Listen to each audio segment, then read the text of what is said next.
장애인 문화복지신문 제346호 제16면입니다. 보건복지부, 장애인 학대 신고 의무자 교육자료 제작 배포. 보건복지부와 중앙장애인권익공호기관은 장애인 학대 및 장애인 대상 성범죄 신고 의무자, 이하, 장애인 학대 신고 의무자를 위한 교육자료인 장애인 학대 및 장애인 대상 성범죄 예방과 신고를 제작 배포했다.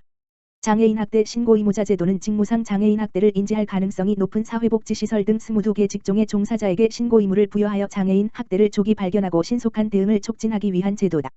사회복지시설 등 22개 직종 종사자는 장애인과 가장 가까이에서 생활하는 사람들로 가장 먼저 학대를 인지할 가능성이 크며 인지 즉시 신고해야 할 책임도 크다. 장애인복지법 제90조 제3항에 따라 직무상 장애인 학대 및 장애인 대상 성범죄의 발생 사실을 알고도 장애인권익공호기관 또는 수사기관에 신고하지 않은 사람에게는 300만 원 이하의 과태료를 부과하고 있다. 보건복지부는 장애인 학대 신고 의무자의 책무성과 제도의 실효성을 높이고자 2021년 6월 30일부터 신고 의무자를 대상으로 관련 교육을 의무화하였다. 이로써 장애인 학대 신고 의무자가 소속된 기관 시설 등의 장은 자격 취득 과정이나 보수교육 과정에 장애인 학대 및 장애인 대상 성범죄 예방 및 신고 의무에 관한 교육을 포함해야 한다.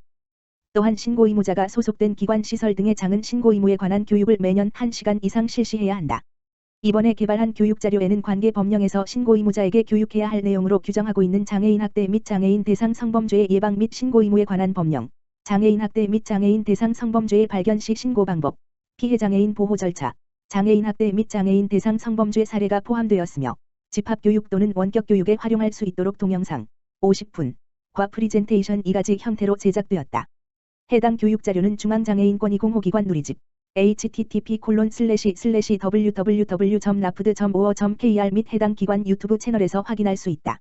보건복지부는 이번에 제작한 교육자료를 시도교육청, 해당 공공기관 및 관련 협회 등 총 76개소에 지난 7월 배포하였으며 동영상은 국가평생학습 포털 늘배움 http://www.lifelong2do.co.kr 등에도 탑재하여 온라인 수강이 가능하도록 하였다.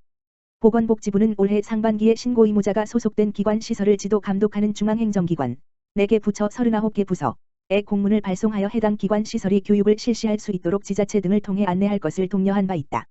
보건복지부 연민섭 장애인정책국장은 이번에 제작된 교육자료가 장애인 학대의 조기 발견과 신속한 대응에 도움이 될 수 있기를 기대한다라며 정부는 장애인 학대 신고 의무자가 스스로의 신고 의무와 책임을 보다 쉽게 이해하고 이행할 수 있도록 관련 교육 콘텐츠를 지속적으로 제작해 나가겠다라고 밝혔다.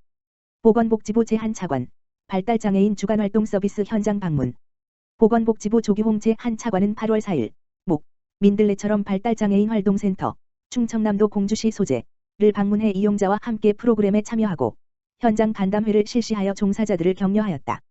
정부는 학교를 졸업한 성인 발달장애인이 지역사회 기반을 이용하여 여가, 취미활동을 즐기면서 의미 있는 낮 시간을 보낼 수 있도록 성인 발달장애인 주간활동 서비스를 제공하고 있다. 주간활동 서비스는 2019년 3월 2,500명의 성인 발달장애인을 대상으로 처음 도입된 후 2022년에는 전국 427개 이상의 기관에서 1만 명을 대상으로 확대하여 실시되고 있다. 민들레처럼 발달장애인 활동센터는 사회복지법인 민들레처럼에서 운영하며 2020년 3월부터 주간활동 서비스 제공기관으로 지정받아 특수교사 등을 채용하여 이용자에게 서비스를 제공하고 있다. 조규홍 제1차관은 현장 간담회에서 코로나19 상황에서 돌봄에 더욱 취약한 발달장애인에게 공백 없이 서비스를 제공해주신 그간의 노력에 감사드린다라며 앞으로도 주간활동 서비스가 성인 발달장애인의 유익한 낮 활동을 위한 대표적인 사업으로 자리매김할 수 있도록 계속 지원할 계획이며 오늘 현장에서 청취한 애로사항들은 적극 검토하여 개선해 나가겠다라고 밝혔다. 또한 코로나19가 재유행하고 있는 상황에서 건강하고 안전한 주간활동 서비스가 이루어질 수 있도록 서비스 제공자와 이용자 모두 방역수칙 준수에 노력해 주실 것을 당부하였다. 서울시, 장애인 비장애인 함께 이용하는 어울림 플라자 조성. 서울시가 3일, 수부터 강서구 등촌 1동, 공항대로 489에 어울림 플라자 건립을 위한 가림막 설치 등 사전 작업을 시작했다. 3일부터 공사부지 임시펜스 설치 및 수목 제거 경사지 평탄화 가설 방음벽 및 한차 안전통로 설치 등 사전 작업을 실시한 후 약 40일 후부터 터파기 흙막이 등 본격적인 공사에 들어가 24년 상반기에 완공할 계획이다. 어울림 플라자는 장애인과 비장애인이 함께 이용하는 복지 문화복합시설로 지상 5층 지하 4층의 연면적 23,758 규모로 조성된다. 장애인 특화 공간으로는 연수시설과 장애인 치과병원, 장애인과 주민들이 함께 이용하는 공간으로는 도서관, 공연장, 수영장 등 시설이 들어선다.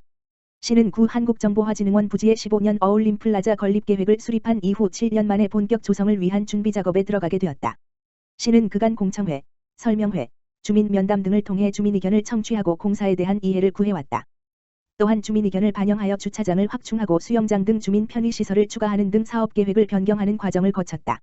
20일 3월 9 한국정보화진흥원 건물을 철거한 이후 건축협회, 실시 설계, 유해 위험 방지계획 심사, 교육시설 안전성 평가 등 본공사를 시행하기 위한 법적 사전 절차를 완료하였고 올해 2월 강서구로부터 착공 필증을 교부받았다. 법적 절차 외에도 안전 분야 전문가의 자문을 받아 보행 통학로 안전에 대한 추가 대책을 마련하였다.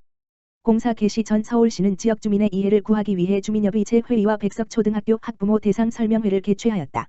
아직 주민들 간의 시설 건립에 대한 입장 차이가 있으며 백석초등학교 학부모들도 자녀들의 통학길 안전사고와 학습권 침해에 대해 우려하는 상황이다.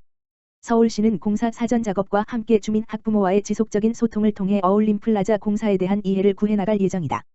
고광현 서울시 장애인복지정책과장은 백석초등학교 학부모님들과 인근 주민의 걱정을 충분히 이해한다면서 주민들의 의견을 들으면서 안전하게 공사가 진행되도록 하고 어울림 플라자가 장애인과 비장애인이 불편함 없이 일상에서 자연스럽게 함께 어울리는 곳이 되도록 만들겠다라고 말했다.